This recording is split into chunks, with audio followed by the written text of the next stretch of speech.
বুড়ো লোক বিশাল একটা ইঞ্জেকশন কামানের ভেতরে ঢুকিয়ে দিল, ঢাকনা বন্ধ করলো, বোল্ট শক্ত করলো, তারপর নিশানা তাক করলো সেই বিশাল তিমিটার দিকে যে পাগলের মতো মহাদেশের সাথে ধাক্কা মেরে যাচ্ছিল।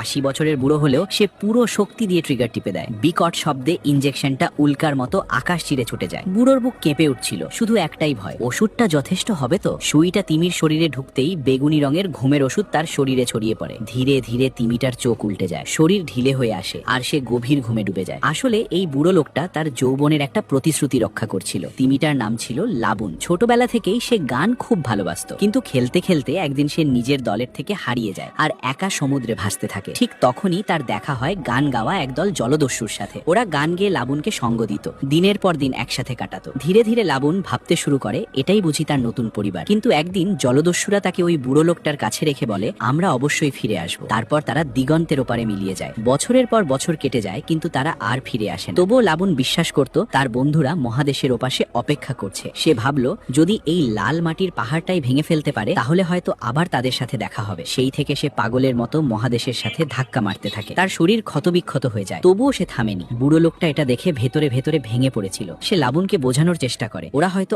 আর ফিরবে না, কিন্তু এই কথা শুনে লাবুন আরো জোরে ধাক্কা মারা শুরু করে। বুড়োর ভয় হচ্ছিল এভাবে চলতে থাকলে লাবুন নিজেকেই মেরে ফেলবে, তাই বাধ্য হয়ে সে তাকে ঘুম পাড়ানোর ওষুধ দেয়।